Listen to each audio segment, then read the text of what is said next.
Halo guys, jumpa lagi dengan channel Masno22. Sebelum kita lanjut ke ceritanya, jangan lupa yang belum subscribe di subscribe, like, dan komen videonya ya. Terima kasih. Chen Ping berjalan menuju wanita itu, mengulurkan tangan untuk melepas topeng wanita itu. Lagi pula, dengan sosok yang bagus dan kulit yang cerah dan mulus, saya yakin dia terlihat sangat menarik. Melihat Chen Ping hendak melepas topengnya, wanita itu terkejut. Pedang panjang di tangannya melayang di udara dan langsung terjalin menjadi jaring pedang yang tajam, langsung menghalangi jalan Chen Ping. Dia tidak boleh membiarkan Chen Ping melepas topengnya. Ini rahasianya. Tidak ada yang tahu bahwa jika dia memakai topeng, dia masih bisa membuat semua orang melamun satu lompatan. Namun saat wanita itu melangkah mundur, Chen Ping hanya melambai pelan, dan jaring pedang yang terjalin langsung dipotong-potong oleh Chen Ping, tanpa menimbulkan halangan apapun pada tubuh Chen Ping yang masih semakin dekat. Jika kamu mendekat, aku akan membunuhmu. Wanita itu memegang pedang panjang dan berkata dengan kaget. Tapi Chen Ping sepertinya tidak mendengarnya, dan dia harus melepas topeng wanita itu. Wanita itu hanya bisa mengayunkan pedangnya ke arah Chen Ping, tapi Chen Ping memblokirnya dengan pedang pembunuh naga. Dentang, terdengar suara nyaring, dan pedang di tangan wanita itu patah. Saat ini, wanita itu benar-benar tercengang. Anda pasti tahu bahwa pedang panjang di tangannya adalah pedang yang berharga, memotong besi seperti tanah liat, dan sekarang sudah patah. Saat wanita itu tertegun, Chen Ping sudah berada di depannya. Saya melihat Chen Ping meraih topeng wanita itu. Wanita itu bereaksi, menjatuhkan pedang patah di tangannya, dan ingin menamparkan Chen Ping, tetapi Chen Ping meraih pergelangan tangannya dan mengendalikannya. Wanita itu memutar tubuhnya, tetapi ternyata dia tidak bisa melepaskan diri sama sekali. Chen Ping mengendalikan wanita itu, memeluknya, dan kemudian menggerakkan tangannya yang lain ke arah topeng. Wanita itu, tidak, kumohon, tidak. Wanita itu mulai panik dan terus mengikuti Chen Ping untuk memohon belas kasihan, memohon agar Chen Ping tidak melepas topengnya. Chen Ping menghentikan tangannya dan bertanya dengan suara dingin, kamu sangat peduli dengan topeng di wajahmu. Apakah kamu takut orang lain akan melihatmu karena kamu jelek? Ketika wanita itu mendengar hal itu, dia langsung menjadi marah dan berteriak keras, kamulah yang jelek. Meski penampilanku tidak sebagus peri, aku masih bisa memikat ribuan pria. Begitu wanita itu selesai berbicara, Chen Ping tiba-tiba melepas topengnya. Saat topengnya dilepas, Chen Ping tercengang. Saya hanya melihat separuh wajah wanita itu, yang sangat mengerikan dan penuh bekas luka, jelas terbakar. Tapi separuh pipinya yang lain halus, dan Anda bisa tahu bahwa dia adalah wanita cantik. Saat topengnya dilepas, wanita itu benar-benar mulai menangis. Ketika Chen Ping melihat ini, dia segera melepaskan gadis itu. Dia tidak menyangka semuanya akan menjadi seperti ini, apalagi wajah seperti itu di bawah sosok yang anggun. Chen Ping sedikit panik dan tidak tahu bagaimana cara menghibur wanita di depannya. Tapi saat dia melihat separuh wajah wanita itu, dia terlihat familiar. Tapi Chen Ping tidak dapat mengingat di mana dia pernah melihat wanita ini selama beberapa waktu. Maaf, aku tidak bersungguh-sungguh. Aku benar-benar tidak menyangka akan menjadi seperti ini. Dan aku pasti tidak memata-mataimu. Aku bahkan tidak tahu ada orang di pulau ini, apalagi mereka tidak memakai pakaian. Ini benar-benar salah paham. Tolong berhenti menangis. Aku tidak akan memberitahu siapapun tentangmu. Chen Ping hanya bisa mencoba yang terbaik untuk menjelaskan. Wanita itu berjongkok di tanah, masih menutupi wajahnya dan menangis dengan sedihnya, mengabaikan Chen Ping sama sekali. Melihat ini, Chen Ping hanya bisa melompat dan berencana meninggalkan pulau itu. Dia tidak punya waktu untuk membuang waktu di sini bersama seorang wanita. Dia harus memanfaatkan waktu untuk pergi ke kota Zujia, membantu Zhu Qingyue menangani masalah ini, dan kemudian mengirim Zhu Qingyue kembali ke dinasti Xiao. Tetapi ketika Chen Ping hendak pergi, wanita itu tiba-tiba memanggil Chen Ping dan berkata, "Kamu telah melihat seluruh tubuhku, dan sekarang kamu melihat penampilan jelekku. Apakah kamu ingin pergi begitu saja? Lalu menurutmu apa yang harus kita lakukan?" Chen Ping memandang wanita itu tanpa berkata-kata, "Apakah kamu masih ingin aku tinggal di sini selamanya dan berjanji padamu? Siapa yang memintamu untuk berkomitmen padaku? Aku hanya memintamu bersumpah bahwa kamu tidak akan pernah menceritakan masalah ini. Lagi pula, siapa namamu? Kamu tidak bisa memanfaatkanku. Aku bahkan tidak tahu namamu." Wanita itu bertanya pada Chen Ping. "Nama saya Chen Ping. Saya tidak akan memberitahu siapapun apa yang terjadi hari ini." "Apakah sekarang di kantor pusat?" Chen Ping berkata tanpa daya. "Tidak, kamu menghancurkan pedangku, kamu harus memberi kompensasi padaku."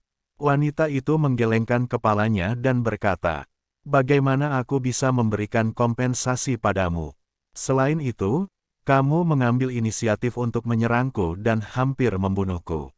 Apakah kamu masih ingin aku memberikan kompensasi atas pedangmu?" Chen Ping tidak bisa berkata-kata. Wanita ini sedikit tidak masuk akal. Jelas sekali bahwa dialah yang menyerangnya terlebih dahulu, dan kemudian melakukan serangan balik ketika dia tidak punya pilihan selain sekarang tanpa malu-malu meminta dirinya sendiri untuk membayar pedangnya. "Kalau begitu berikan aku pedang di tanganmu. Menurutku pedangmu tidak buruk," kata wanita itu. "Pergi." Chen Ping tiba-tiba mengutuk, "Pedangku setara dengan nyawaku. Bagaimana aku bisa membayarnya padamu? Kamu berbicara omong kosong, aku akan membunuhmu dengan satu pedang, kamu bertele-tele." Chen Ping marah, tapi wanita itu tidak takut. Dia memelototi Chen Ping dan berkata, "Pedangku ditempa oleh Sekte Pemurnian Senjata. Ini adalah pedang ke-58 di antara 10.000 pedang sekte kami. Jika kamu tidak memberikan kompensasi kepadaku, aku akan bertarung mati-matian denganmu." "Apakah pedangmu ditempa oleh pemurni senjata?" Chen Ping tercengang. "Ya, sebagian besar pedang di Sekte Wanjian kita ditempa oleh Sekte Pemurnian Senjata. Itu bukan pedang biasa, jadi kamu harus memberi kompensasi padaku." Wanita itu mulai menangis dan mengerang lagi. "Saya tidak menyangka bahwa Sekte Wanjian Anda masih dikaitkan dengan Sekte Pemurnian Senjata. Namun, Sekte Pemurnian Senjata telah lama hanya tinggal nama dan sudah compang-camping. Bagaimana kami bisa menempa pedang untuk Sekte Wanjian Anda?"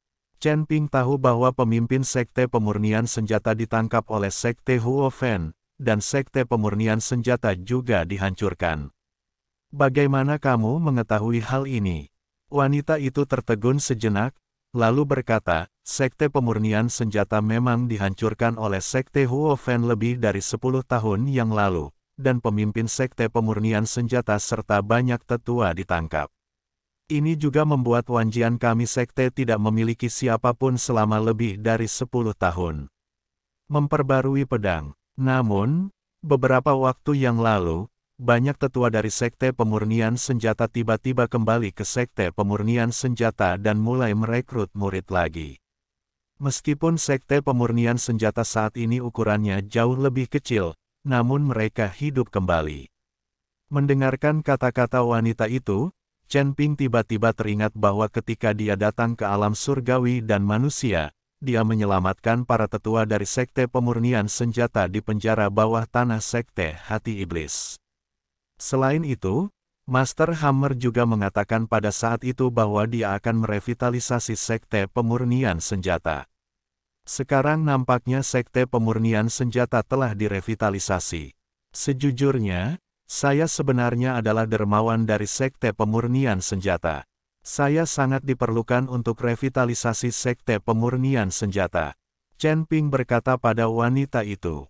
"Kentut, bagaimana kamu, seorang kultivator di alam kesengsaraan tingkat ke-7, bisa menjadi dermawan dari Sekte Pemurnian Senjata?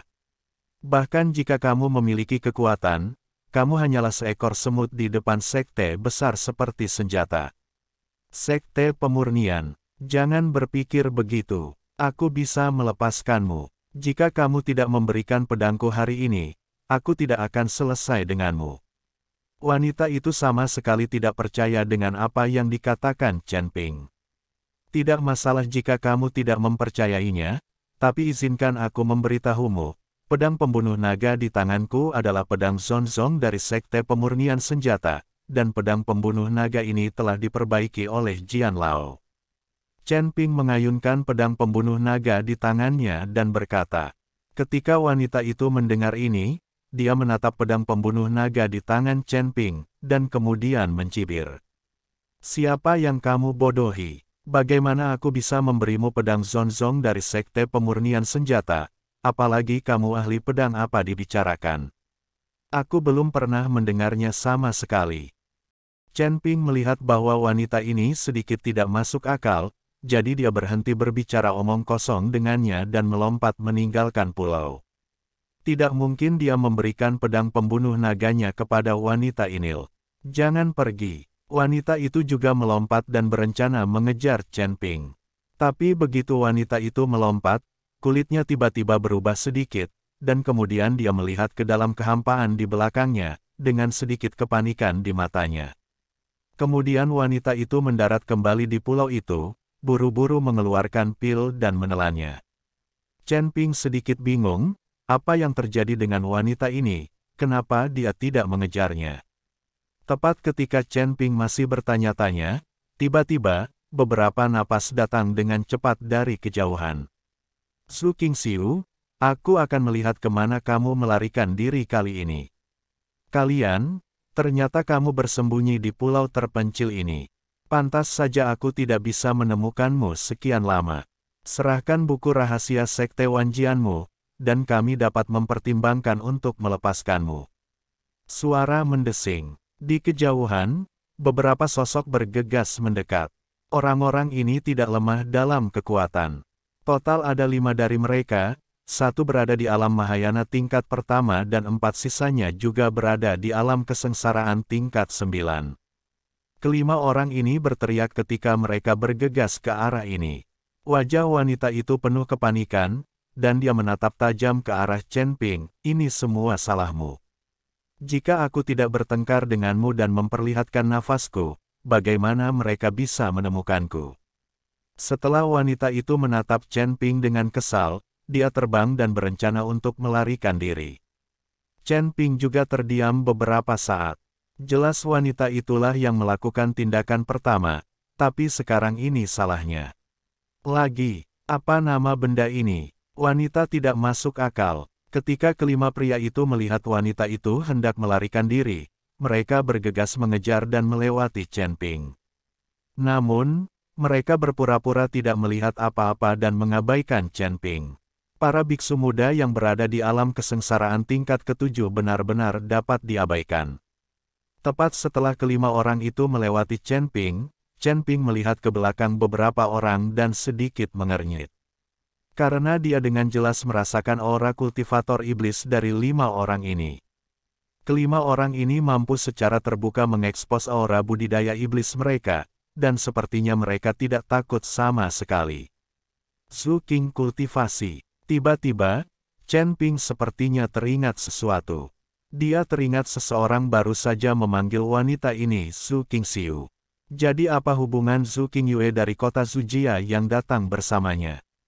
Ledakan. Chen Ping tiba-tiba teringat bahwa meskipun hanya separuh dari wajah wanita ini yang bagus, namun penampakan separuh wajahnya itu persis sama dengan Su Qingyue. Pantas saja saat melihat wanita ini, saya merasa familiar, namun saya hanya tidak memikirkannya beberapa saat. Kalian para pembudidaya iblis, saya tidak akan memberi Anda rahasia Sekte Wanjian. Bahkan jika saya menyelam ke laut mati dan berubah menjadi tulang, saya tidak akan memberi Anda rahasianya. Su Qingxiu melarikan diri dengan putus asa, dan arah pelariannya adalah ke pulau terpencil tempat Chen Ping mendarat di awal. Chen Ping melompat dan mengejarnya. Mari kita tidak membicarakan apakah wanita ini ada hubungannya dengan Su Qingyue. Bahkan jika dia adalah seorang kultivator wanita yang tidak memiliki hubungan dan dikejar oleh begitu banyak kultivator iblis, Chen Ping masih harus bertanya. Dengan jelas, terlebih lagi, wanita ini adalah anggota Sekte Wanjian, dan Sekte Wanjian memiliki hubungan baik dengan Sekte Pemurnian Senjata. Faktanya, ngomong-ngomong, kesalahan wanita itu karena mengungkap keberadaannya adalah kesalahannya sendiri. Jika dia tidak mengumpulkan batu api itu sendiri dan kemudian bergegas keluar ke pulau tempat mereka bersembunyi, tidak akan terjadi apa-apa nanti. Chen Ping akhirnya meyakinkan dirinya sendiri, dan kemudian mempercepat langkahnya, berencana membantu Zhu Qingxiu. Jika Zhu Qingxiu ini benar-benar dari kota Zujia, maka saya harus membantu lebih banyak lagi. Bagaimanapun, Zhu Jiazhen akan menjadi mertuanya jika dia mengikuti Xiao Huangchao.